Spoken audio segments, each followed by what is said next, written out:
नमस्कार, मेरा नाम आलोक है। आप लास्टीज देख रहे हैं। हमारे विशेष कार्यक्रम सुबह की चाय में आपका बहुत स्वागत है। आज तारीख है 27 अगस्त, मंगलवार का दिन है। उम्मीद है आपके जीवन में सब मंगल ही हो। देखिए, हमारे साथ हर रोज की तरह आज भी रवि उपाध्याय जी हैं, बिहार के जाने माने वरिष्ठ पत्रकार हैं। हम चर्चा करेंगे कई ऐसी खबरों की जो आप तक पहुंचनी जरूरी है। देखिए, हम बात करेंगे सबसे पहले चिराग पासवान की पार्टी की। क्या चिराग पासवान की पार्टी में भी टूट की खबरें आ रही हैं? हाल ही में राष्ट्रीय कार्यकारिणी की बैठक हुई है रांची में। उसके बाद ये अफवाह उड़ी कहां से, इस पर चर्चा करेंगे। कितना सच कितना झूठ ये बताएंगे आपको। इसके अलावा तेजस्वी यादव की यात्रा 15 अगस्त के बाद ही वो यात्रा होनी थी, उस यात्रा का क्या हुआ है। तेजस्वी यादव ने कई नेताओं से मीटिंग करनी भी शुरू कर दी है। कई जेडीयू बीजेपी के नेताओं से मीटिंग करनी शुरू कर दी है। जेडीयू बीजेपी के ऐसे नेता जो टिकट के आस में हैं, जो पूर्व विधायक हैं, पहले विधायक रह चुके हैं, ऐसे नेताओं से मुलाकात करनी शुरू कर दी है। इसके अलावा जेडीयू दफ्तर में भी कल एक बड़ी बैठक हुई है। मुस्लिम तबके के जो लोग हैं वो जेडीयू से ना छिटके, इसको लेकर पुरजोर कोशिश है। केंद्रीय मंत्री ललन सिंह भी पहुंचे हुए थे। इसके अलावा मनीष वर्मा पहुंचे हुए थे। जमा खां बिहार के मंत्री हैं वो पहुंचे हुए थे। सुन्नी और सिया वक्फ बोर्ड के जो चेयरमैन है वो पहुंचे हुए थे। इसके अलावा आज उपेंद्र कुशवाहा को और मनन कुमार मिश्रा को जीत का सर्टिफिकेट मिल जाएगा। चुनाव हुआ नहीं है। हमारे साथ रवि उपाध्याय जी हैं। शुरुआत करते हैं चिराग पासवान की पार्टी लोजपा से, लोजपा रामविलास से। विगत दिनों रांची में बैठक हुई, राष्ट्रीय कार्यकारिणी की बैठक हुई, लेकिन ये बात कहां से निकलने लगी कि 5-3 = 2 हो जाएगा। 5 में से 3 घटेंगे तो 2 बचेंगे। वो 2 होंगे चिराग पासवान, अरुण भारती। क्या सच में बीजेपी ऐसा करेगी? क्योंकि चिराग पासवान तो केंद्रीय मंत्री हैं। अब तो कोई ऐसी बात है नहीं, कोई लड़ाई झगड़ा है नहीं।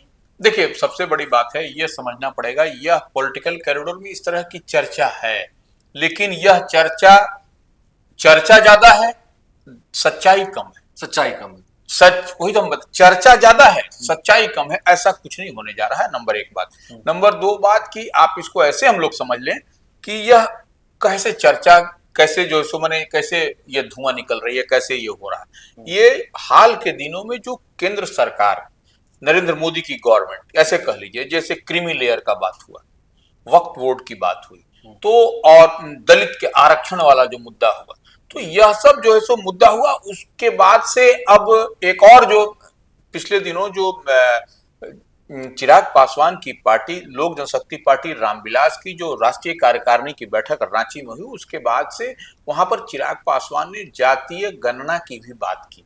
और हालांकि उन्होंने कहा कि जातीय गणना हो, लेकिन उसको सार्वजनिक नहीं किया, रिपोर्ट सार्वजनिक ना की जाए। हाँ बिल्कुल, ये उनकी मांग। हाँ, तो इस लिहाज से यह चर्चाएं पॉलिटिकल राजनीतिक गलियारों में होने लगी। देखिए, चिराग पासवान और उनकी पार्टी जो है सो केंद्र सरकार के मन और मिजाज से इतर बात कर रही है।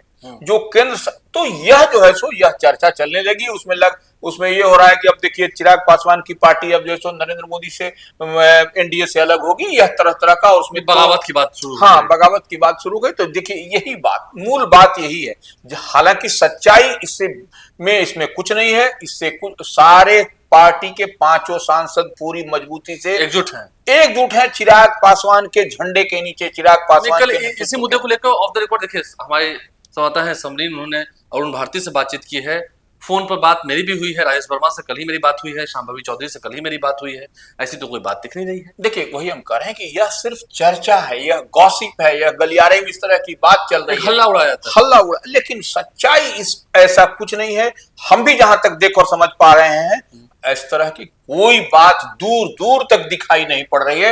हम बार बार कह रहे हैं इस बात को कि चिराग पासवान एक मैच्योर्ड पॉलिटिशियन है, वो हर चीज को समझते हैं, और कहीं पर भी इधर पॉइंट 1 भी इधर उधर होने की बात नहीं है। और वो नरेंद्र मोदी के हनुमान इसी तरह नहीं कहे जाते हैं। और हनुमान, हम बार बार एक बात कहते हैं, हनुमान जो है राम भक्त हैं। तो राम भक्त जो ही होंगे, तो भक्त जो सो अपने जो गार्जियन को, अपने अभिभावक को कभी भी दर्द नहीं देंगे। वह उस परिस्थिति में तो दर्द उन्होंने दिया ही नहीं राम जी को, जिनको जब अकेले लड़ना पड़ा, हनुमान थे। तब अब तो जो है सो पूरी तरह से उनके मन मिजाज के मुताबिक सब कुछ राम ने कर दिया। वो तो कहते हैं मेरे प्रधानमंत्री। तब तो अब कुछ नहीं। सोचिए, एक समय था जब 38 सीटें जेडीयू हार गई थी चिराग पासवान की वजह से। 2020 की बात हम करेंगे, लेकिन तो चिराग पासवान केंद्रीय मंत्री हैं निश्चित रूप से, और अपनी जिम्मेदारी को संभाल रहे हैं, बाखूबी संभाल रहे हैं, और सब कुछ उनके हिसाब से, उनके थॉट के हिसाब से हो रहा है।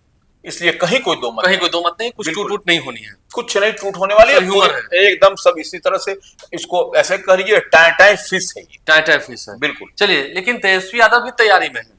तेजस्वी यादव तैयार इसलिए है क्योंकि उनकी यात्रा होनी है। 15 अगस्त के बाद ही हुई थी, अब तो रक्षाबंधन का त्योहार हो गया, जन्माष्टमी का त्योहार भी कल बीत गया, कृष्ण लीला भगवान श्री कृष्ण का जन्म उत्सव मनाया गया देर रात तक पटना के इस्कॉन मंदिर में। कल काफी भीड़ भी थी वहां पर, मैं गया था, कई नेताओं ने भी वहां पर जाकर आशीर्वाद लिया है। हजारों नहीं कह सके, लाखों की संख्या में लोग जो है वो इस्कॉन मंदिर कल पहुंचे हैं पटना में। और हर जगह पर मंदिरों में काफी भीड़ देखने को मिली थी। देर रात को जय श्री कृष्णा के नारे लगे, खूब भगवान की भक्ति में लोग झूमे। लेकिन अब तो सब त्योहार हो गए, तेजस्वी यादव की यात्रा शुरू होनी है। कई नेताओं से वो मुलाकात कर रहे हैं। देखिए, ये एक बात समझ लेने की, तेजस्वी यादव के पिताजी अपनी इलाज में सिंगापुर गए हैं, लालू प्रसाद यादव। उनकी माता श्रीफी गई है, उनकी बहन भी गई है, यह सब तमाम है। तो ऐसे में एक बात समझना पड़ेगा कि तेजस्वी प्रसाद यादव की जो शेड्यूल अभी तो जारी नहीं हुई थी, लेकिन इस तरह के कयासबाजी हो रही थी कि 15 अगस्त के बाद संभवतः हो जाएंगे। लेकिन अब हमको लग रहा है कि वह अंदर खाने में जो ब्लूप्रिंट है, जो उनकी यात्रा कहां से शुरू होगी, कैसे चलेगी, कहां कहां वो रात्रि विश्राम करेंगे, किन किन गांव में जाएंगे, कहां पर जाएंगे। शहर देखिए, वो शहर इलाका से इधर वो गांव की तरफ जाएंगे। लोग जो है जो शहर में घूमता है वह गांव में घूमेंगे, इस बात को समझिए। गांव हाँ, को मजबूत करेंगे, गांव को क्योंकि वोटर्स ज्यादा गांव में ही हैं। नहीं, वोटर्स की बात नहीं। देखिए, गांव मजबूत होगा तभी शहर आपका मजबूत होगा, राज्य मजबूत होगा, देश मजबूत होगा। तो गांव को वो एकदम फोकस है तेजस्वी यादव, छोड़ना नहीं चाह रहे हैं। गांव की ओर वो चलेंगे और वह उनके साथ में वो काफिला, वो हुजूम वह नहीं होगा। वह अकेले वो जो है सो, जिस तरह से तेजस्वी को आप देखिएगा पिछले दिनों जहां जहां जा रहे हैं, अभी वो जो हाजीपुर में जो घटना हुई उसमें वो गए, और देखिए वो गए, उसके बाद से जो एक और जो नौका पर सवार होकर के वो घूमते हुए नजर आए। तो वह देखिए एकदम उनका पूरी तरह से फोकस्ड है कहां हमको क्या जाना है। तो वो उनका, हम कह रहे, उनका ब्लूप्रिंट तैयार हो रहा है। लगातार बैठक हो रही है, लगातार वो कनेक्शन में है सब अपने, जहां जहां जिस रूट में उनको जाना है। तो वो ब्लूप्रिंट तैयार हो जाने के बाद तेजस्वी निकलेंगे, और देखिएगा तेजस्वी निकलेंगे तो वो समा और फिजा आपको बदली हुई नजर आएगी। तमाम आप जो जिसको जो कहना है कह ले, तेजस्वी जब निकलेंगे तो निश्चित रूप से माहौल और फिजा बदलता हुआ दिखाई पड़ेगा। माहौल और फिजा जो है बदली दिखाई देगी। लेकिन तेजस्वी यादव गुपचुप तरीके से कई नेताओं से मुलाकात कर रहे हैं, कई बेगूसराय के हैं, कई सारण जिले के हैं, कई ऐसे नेता जो जेडीयू और बीजेपी के हैं, उस पार्टी में है, पूर्व विधायक हैं, एमएलए का चुनाव लड़े, वो उस बार कैसे हार गए। चिराग पासवान भी कितनी मजबूती से लड़े थे, इसका खामियाजा जेडीयू को भुगतना पड़ा। तो जेडीयू बीजेपी कैसे कई नेता है, देखिए उनकी भी तैयारी हो रही है अपने अपने हिसाब से, समीकरण के हिसाब से। देखिए, निश्चित रूप से जो भी विधायक हैं, सिटिंग हैं या जो एक्स हैं, वह अपने अपने विधानसभा क्षेत्र के समीकरण, इस समीकरण को आप जातीय समीकरण भी कह सकते हैं, उस लिहाज से वह उसको साधने की कवायद में है, और उसी लिहाज से वह तेजस्वी प्रसाद यादव से मिल भी रहे हैं। और तेजस्वी यादव भी इंतजार में हैं, कौन कौन लोग आ रहे हैं, कैसे कैसे वो बदलाव उनको भी करना है। चुनाव परिणाम जो इस बार आया है, कहीं न कहीं तेजस्वी को भी झकझोर दिया है। कई बड़े बदलाव वो करेंगे। हाँ, निश्चित रूप से झकझोर दिया उनको। वो परिणाम जो है सो लोकसभा का उनके मन और मिजाज, उनकी पार्टी की सोच के ऐसा नहीं हो सका। तो यह तेजस्वी के तो जहन में है, ये कैसे नहीं हो सका। और पिछली बार ऐसे पहले आप देखिएगा विधानसभा के चुनाव में भी कई सीट ऐसे रहे थे जो तेजस्वी जीतते जीतते हार गए। अब तो मैंने ये भी कहा जाता है कि हरवा दिया गया। तो कहते हैं कि हमारे और एनडीए के वोट में सिर्फ 12,500 वोट का ही अंतर रहा। बिल्कुल सही बात है, पूरे सत्ता सरकार बनाने में। बिल्कुल, तो ये निश्चित रूप से इस बार तेजस्वी एक एक कदम अलायंस पार्टनर से लेकर के अपने भी जो उम्मीदवार देंगे वह ठोक बजा करके देंगे और जिताऊ पहलवान देंगे। उसके लिए पूरा देखिए, कोई इस माने नहीं माने, लोग भले कहता है कि भारतीय जनता पार्टी आरएसएस सर्वे कराता है, तेजस्वी की भी टीम जो है सो इंटरनल जो है सो फीडबैक ले रही है हर जगह से। पूरे एक एक विधानसभा से, एक एक पंचायत, एक एक प्रखंड से लेकर के जुटा रही है। और उसके बाद देखिएगा उसी आधार पर तेजस्वी यादव भी अपने अपने आरजेडी से या फिर अपने अलायंस पार्टनर गठबंधन का भी जो होगा, महागठबंधन इंडिया ब्लॉक कह लीजिए, उसके भी उम्मीदवार वो उसी तरह से देते हुए नजर आएंगे आपको। तो मतलब इंडिया के जो उम्मीदवार होंगे उसमें से कुछ ऐसे चेहरे होंगे जो उस तरफ वाले भी बिल्कुल बिल्कुल होंगे। इसमें कहां कोई शक शुबा है। इसमें कोई अगर जेडीयू और बीजेपी कह रही है कि कई लोग संपर्क में हैं, तो उनके भी कई लोग संपर्क में हैं। निश्चित रूप से अगर कई विधायक टूटेंगे तो उनके भी कुछ ऐसे लोग हैं जो उधर आ जाएंगे। कई आएंगे, कई ऐसे चेहरे आपको दिखाई पड़ेंगे जो कि जिससे तेजस्वी, देखिए तेजस्वी यादव भी तो जिताऊ पहलवान ही न देंगे, और वो खाली तो एनडीए की तरफ से ही जिताऊ पहलवान तो नहीं होगा, यह भी जिताऊ पहलवान देंगे, और वैसे पहलवान देंगे जो टेस्टेड और ट्रस्टेड है, जो एनडीए जो इंडिया ब्लॉक के लिए जो टेस्टेड और ट्रस्टेड और आरजेडी के लिए होंगे, वैसे ही पहलवान को वह उतारेंगे भी तेजस्वी। इसमें कहाँ दो मत है? उसमें कहाँ कोई दो मत है। देखिए ये खबर निकल के आई जो हमने आपको बताया, कल जन्माष्टमी का त्योहार मनाया गया है। जन्माष्टमी के त्योहार में काफी हर्षोल्लास दिखा पटना में, बिल्कुल हर तरफ चाक चौबंद देखने को मिली, प्रशासनिक व्यवस्था भी काफी अच्छी थी और लाखों की संख्या में लोग सड़कों पर उतरे। बिल्कुल मंदिर गए, बिल्कुल। सभी मंदिर गए, कोई कहीं मंदिर गया, कोई कहीं मंदिर गया। इस्कॉन मंदिर में भी काफी भीड़ देखने को मिली है। तो एक अलग धूम देखने को मिली है। जन्माष्टमी के त्योहार के बारे में आपको बताया है, कल ही मनाया गया, कल देर रात को मनाया गया 12 बजे, जब भय प्रकट कृपाला हर ओर गाना बजने लगा। अब देखिए जेडीयू ऑफिस में भी बड़ी मीटिंग हुई है ताकि जो मुस्लिम तबके के लोग हैं वो उनसे न छटके। अल्पसंख्यक समाज के लोग हैं, अल्पसंख्यकों की सिर्फ बात होती है, लंबी लंबी बात होती है। अभी हाल ही में जो वक्फ बोर्ड का लॉ आया था पार्लियामेंट में, कैसे जेडीयू ने उसका साथ दे दिया। अब इसे लेकर कल बड़ी बैठक हुई है। ललन सिंह केंद्रीय मंत्री उस बैठक में थे, जमा खां बिहार सरकार के मंत्री वहां थे, मनीष वर्मा वहां थे।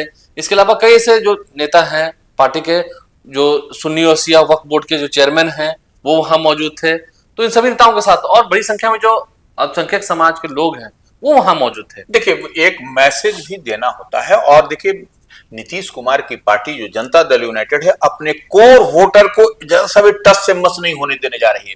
आप देखिए पिछले दिनों जो उनका संगठन का जेडीयू की प्रदेश इकाई का जो सूची जारी हुई, उसमें आप देखिए जो जेडीयू ने जो अपने कोर वोटर होते हैं, लॉ कुश कॉम्बिनेशन, उसी तरह से देखिए मुस्लिम, उसी तरह से देखिए राजपूत में भी देखिए, तो वो जितनी संख्या होनी चाहिए वो परिपक्व जो है सो उसके हिसाब से उन्होंने अपने कोर जगह दी गई है, जगह दी है उसमें। नहीं, हम देखा था कल की प्रमंडल प्रभारियों की भी सूची जो है वो जेडीयू ने जारी कर दी है। बिल्कुल, तो वही हम कह रहे हैं कि वह कहीं ना कहीं अपने कोर वोटर को एकजुट करने के लिए जेडीयू लगी हुई है, और वह दिखाई पड़ रहा है कि 2025 में जो विधानसभा का चुनाव होगा उसकी तैयारी में पूरी तरह से फोकस्ड है जेडीयू।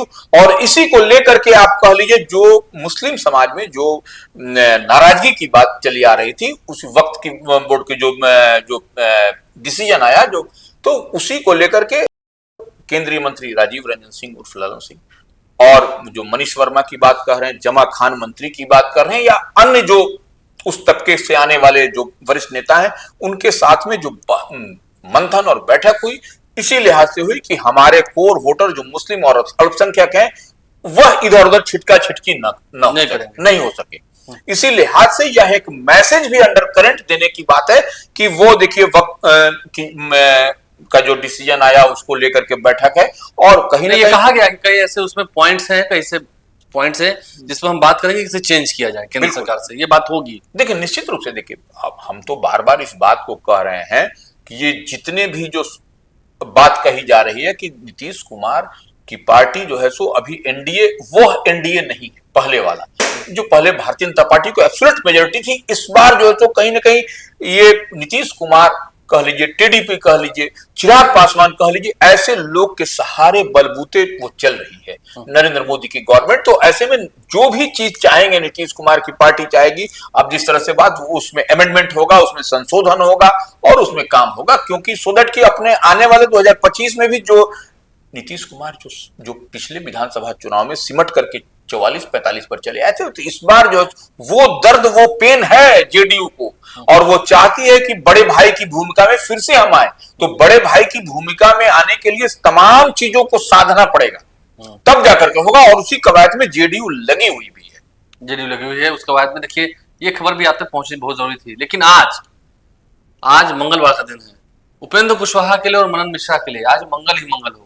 दोनों राज्यसभा पहुंच जाएंगे, नहीं यहाँ चुनाव नहीं होना है, तय हो चुका है। देखिए निश्चित रूप से अब तो अंतिम तिथि, आज अंतिम तारीख है। हाँ। नॉमिनेशन वापस लेने की, नामांकन वापस लेने की अंतिम तारीख है 27 अगस्त। आज जैसे ही ऑफिस का टाइम खत्म होगा, यानी कि दोपहर 3 बजे के बाद ये तय हो जाए कि मनन कुमार मिश्रा और उपेंद्र कुशवाहा ही राज्यसभा जा रहे हैं। इस बात पर मुहर लग जाएगी, उन दोनों को सर्टिफिकेट भी मिल जाएगा। आज ही अब उन लोगों को आप देर शाम देखिएगा कि विधानसभा पहुंचेंगे वो। हाँ, अब विधानसभा में मनन मिश्रा को और उपेंद्र कुशवाहा जो राष्ट्रीय लोक मोर्चा के राष्ट्रीय अध्यक्ष हैं, पूर्व केंद्रीय मंत्री हैं, और मनन मिश्रा जो बार काउंसिल ऑफ इंडिया के अध्यक्ष हैं, उनको दोनों को राज्यसभा के लिए सीट के लिए वो सर्टिफिकेट प्रमाण पत्र मिल जाएगा। और ये एक बड़ी बात होगी कि बिहार से दोनों के दोनों राज्यसभा पहुंच जाएंगे। और ये दोनों सीट, एक विवेक ठाकुर और एक मीसा भारती के इस्तीफे के बाद हुई थी, क्योंकि दोनों ही लोकसभा के सदस्य हो चुके हैं। बिल्कुल, तो यह एक बड़ी खबर है। ये आज ये होना है, आज देर शाम को तस्वीरें आप तक पहुंचाएंगे। तो आपने समझा है, इस खबर में जाना है, कई ऐसी बातें थी जो आप तक पहुंचनी जरूरी थी। क्या सच है, कितना सच है, वो आप तक पहुंचना बहुत जरूरी था। सुबह की चाय के कार्यक्रम के जरिए हमने वो तमाम खबरें आप तक पहुंचाई हैं। आप लाइव स्ट्रीम से बन रहे हैं, हमारे चैनल को सब्सक्राइब कर लें। आज पूरे दिन जो खबरें होंगी उसे भी आपको अपडेट करेंगे। हमारे चैनल को सब्सक्राइब कर लें, साथ साथ फेसबुक पेज भी लाइक करें। धन्यवाद।